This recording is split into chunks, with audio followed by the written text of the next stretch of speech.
This is a Vault Studios production.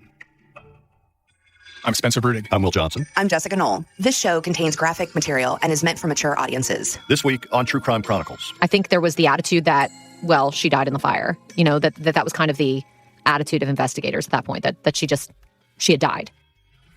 There's a house on a street in a New Orleans neighborhood called the Back House. It's called that by family members because it's waiting for someone to come home, to come back. Someone who vanished over 35 years ago. A little girl who was just 3 years old when she disappeared. Her name is Ramona Brown. Her family said that she was just the sweetest little girl. They loved having her in the house. You know, she was only 2 and 3 years old, and they had a lot of kids. But Ramona was one that, you know, they said just had the most fantastic smile, had the most fantastic personality and disposition. And, you know, she was really close to her grandmother as well. Her grandmother, Dorothy Nickerson, remembers the last night she saw Ramona. She regrets not keeping her safe. I wish they would have stayed with me. They would have stayed with me. But they had to go home. Katie Moore is an investigative reporter and anchor at WWL-TV in New Orleans. She's done extensive research and reporting on the case of Ramona Brown. She just wept talking about the fact that she wanted to stay the night at her grandmother's house, and she wasn't able to that night because of the fact that they had Mardi Gras going on the next day, and they were going to parades and things, and Grandma was just devastated by the fact that she wasn't at her house. It was March 6, 1984, and Ramona went back home. To a large rambling home where she lived with 9 siblings and her mother and father, Johnny May and Aubrey Brown. That night, Ramona sleeps in her room, her brother Joseph in his room, the rest of her brothers and sisters in the den and dining room on the first floor, 10 sleeping children and their parents. And as they sleep, a fire breaks out. Neighbor Gary Olson remembers getting a knock on his door. Oh, it was a nasty night. It was really cold. There was a drizzle. There was a big knock on the front door, and the lady from next door was hollering and crying, I need help, my babies are inside. And I went out to look, and by the time I went to the corner of the house, there was nothing, I couldn't get a hose or anything. So I ran back inside, and I called 911. Neighbors report seeing flames coming out of the girl's bedroom where Ramona slept, before sweeping through the rest of the house. The house was completely destroyed. There were some bricks in the front of it. You could describe it as kind of a shell without a roof. Just parts of the 4 walls that were there before the fire tore through. And it was a devastating fire for sure. Ramona's older sister is one of the 7 children who escaped from the house. And it just was coming down like coming. Fire just everywhere. And all you could hear was, Mom, Dad, help me, please, For hours and hours on that cold Mardi Gras morning, New Orleans firefighters battle the flames. But the house is destroyed. And in the wreckage, they find the remains of Ramona's 2 young brothers, 6-year-old Aubrey Jr. and 2-year-old Kevin. When they found them, they found Aubrey, which is older than Kevin, found the 100% bones, and Aubrey was hugging Kevin. I guess he was trying to protect him from the fire. The parents and 7 children are all accounted for, and the bones and remains of Ramona's 2 brothers are recovered in the wreckage, along with skeletal remains of another body. But it turns out to be the remains of a dog or cat. What they can't find is any sign of Ramona. So that's what created this mystery in a lot of people's minds, because they went back multiple days to try and sift through the ash to try and find any evidence of Ramona. They even found the body of a cat, but they did not find Ramona. Volunteers gather and join investigators looking for the little girl, searching the neighborhood around the house. New Orleans Police Chief Henry Morris directs the search, digging through the ashes and scouring the streets. Just have to uncover whatever's here and just go ahead through the whole building. And everything's so consumed, slim possibility if we can find anything at all. But we're going to give it our best shot. New Orleans police at the end of this, and the New Orleans Fire Department at the end of the multiple days of searching, they had community members from all across New Orleans coming to try and sift through the ashes. They even, went through the neighborhood, going through the different wooded areas that were around the house. It was somewhat of a subdivision that was partially developed at that point. And so there were some wooded areas, places with trees, places where if Ramona had crawled out of the house, there was the possibility that she could have hidden in there. So they had volunteer groups from all over the city coming with them to try and go through the neighborhood, inch by inch, foot by foot, corner by corner to try and figure out if they could find some trace of her, if she had been carried away by an animal or any scenario that you can think of in your mind. Retired New Orleans firefighter Al Juno remembers the search. We took each section in the street, like the square block, like a square. We did this square, and you could eliminate it. If there was a ditch, we went through it. High weeds, we walked through it. If there was a trash can, we looked in it. If there was a log, we rolled it over. Whatever we could do to figure where would a 3-year-old child go to. Arson is not ruled out as a possible cause of the fire. New Orleans police arson investigator Harry Mendoza is put in charge of finding Ramona's remains. Immediate orders were to return to the scene and to bring all the resources I had available to me immediately to that scene and to begin to do an excavation of the scene to determine where that child's body was. But could Ramona's remains have burned to just ashes? According to investigators, that's possible, but unlikely.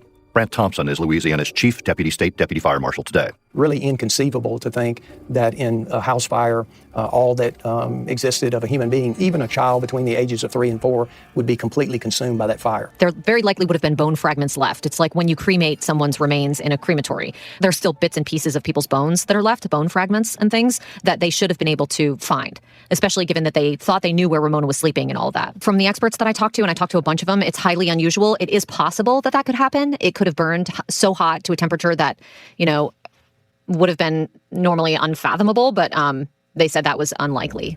Arson investigator Harry Mendoza talked to the experts too, confirming how unlikely it would be for Ramona's remains to completely disappear. His information to me at the time was that it took 1,800 to 2,800 degrees for 2.5 hours to be able to consume a body, and that even after a 2.5-hour exposure to fire, there would still be bone fragments and bones that would be identifiable as human. Firefighter Al Juno can't get over the fact that other skeletal remains were found, but not Ramona's. Even a small dog was burned hideously. There was a part there. It was something that indicated it was a dog or a cat. Why wouldn't there be a human being there? Ramona's mother, Johnny May, watches and prays as investigators sift and dig and search parties look for the little girl, but there's no sign of her. They had a lot of people helping out and, looking in the woods and all in there, but it never was nothing they said that they found of her that was in the house that should have been there. But in the awful blur of that morning, as Ramona's house burns to the ground, her big sister Simona remembers seeing her sister outside the house. Katie Moore describes what Simona tells her about that day. When I first met Simona, that was one of the things that she told me. She said, I'm hoping that you can help me find my sister. I think she was kidnapped after this fire that killed my 2 brothers in 1984. My little sister, Ramona, she was with us. She was with us. I have a recollection of a gold-colored Cadillac pulling up at the scene of the fire, and everybody was helping each other at that time. And this person said, I'll take the baby. I'll help you with the baby, which she was talking about Ramona.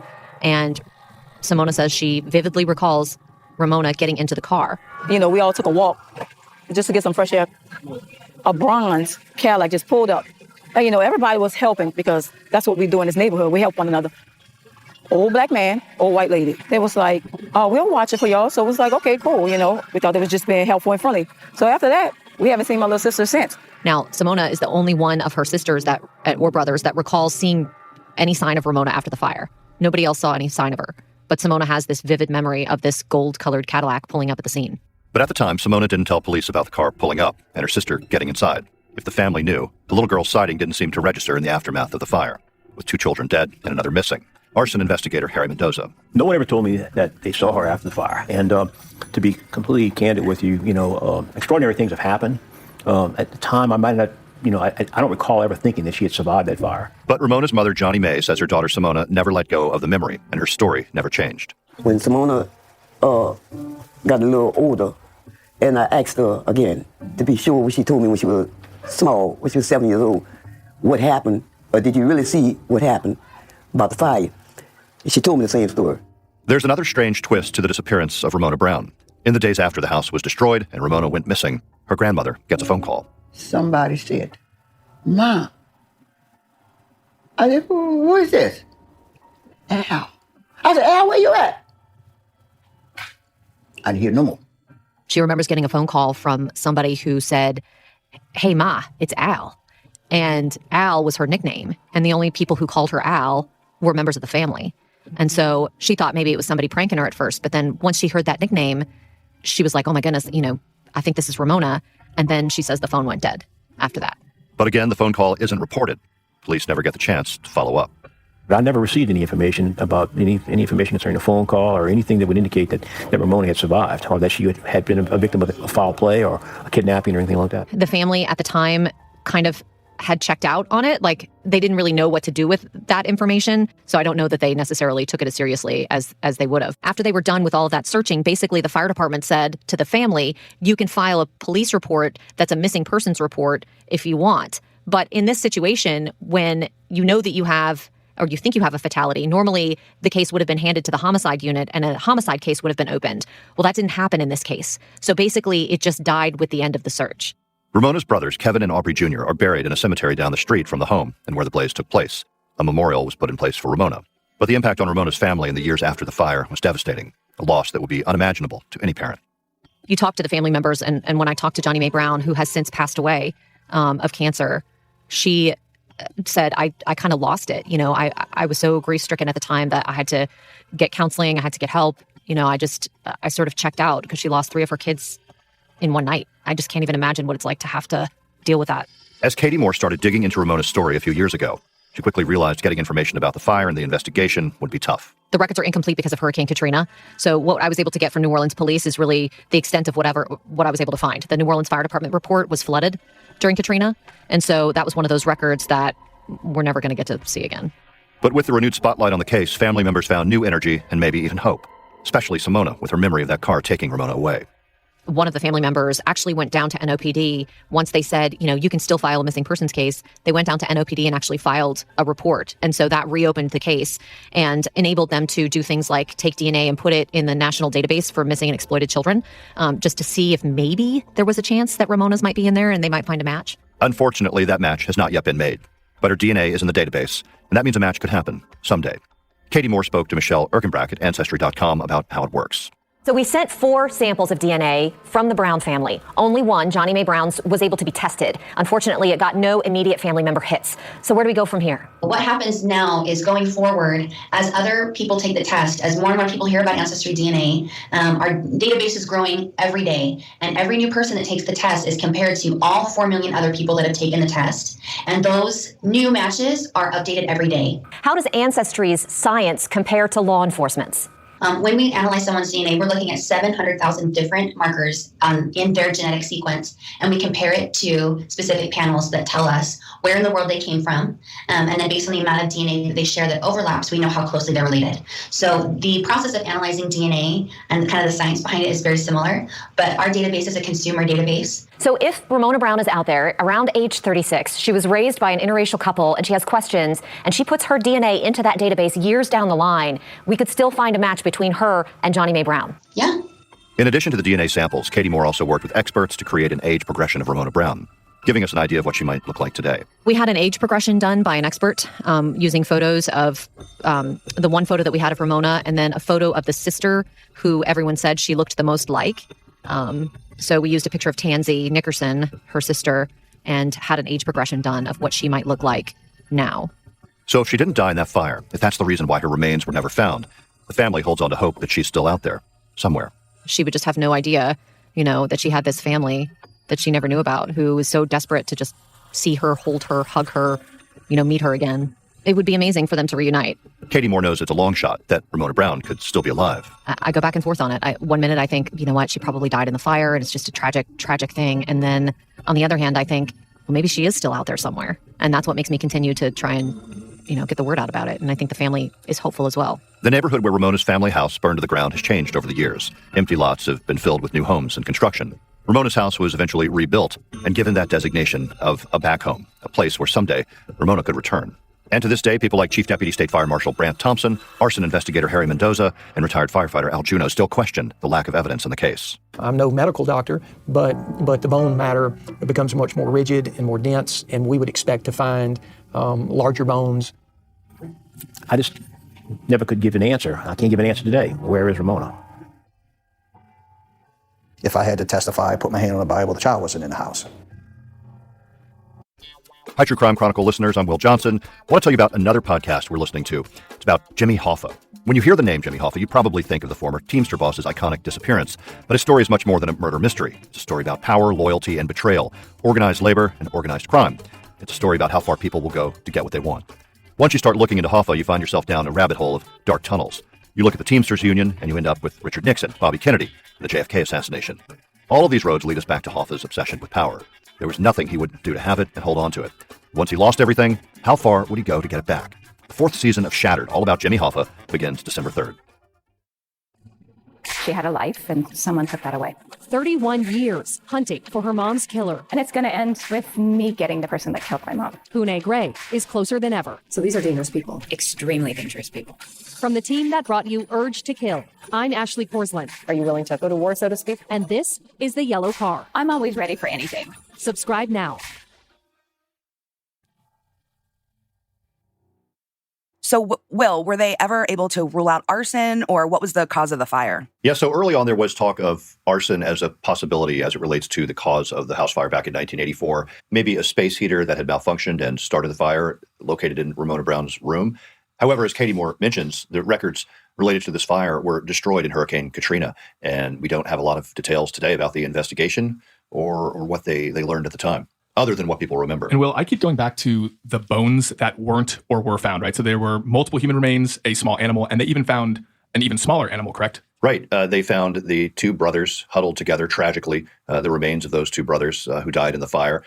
They found, as we've mentioned, a small animal, a dog or a cat, and they actually found the remains of a mouse, according to one of the investigators on the scene. So, yeah, I mean, the investigation and the amount of time they spent going through the ashes and sifting through the wreckage of that awful house fire, that was by no means a short amount of time that was spent doing that.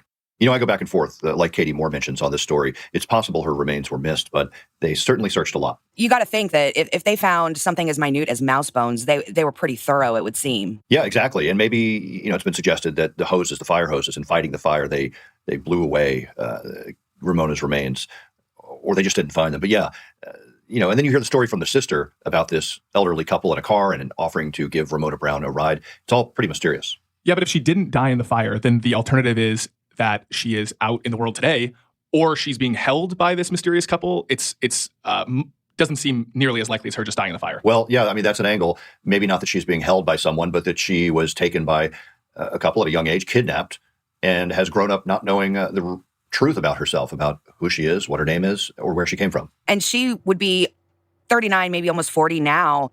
There's an age progression, right, that people can look at to see if they recognize her. Yeah, Katie Moore actually worked with a photographer. It took some time to find the right person, but they found someone who was able to do an age progression with one of Ramona's photos. There weren't a lot of photos of Ramona, but they did have one, and they were able to basically show what she would look like today. The family has that now. They have the DNA that's been provided. As we mentioned, there's no match yet. There could be one down the road. And interestingly, recently someone actually called. The family still gets this kind of thing. Someone called and says, well, maybe I'm Ramona Brown. The family is certainly doing their due diligence on that and looking into it to see if there's any truth there.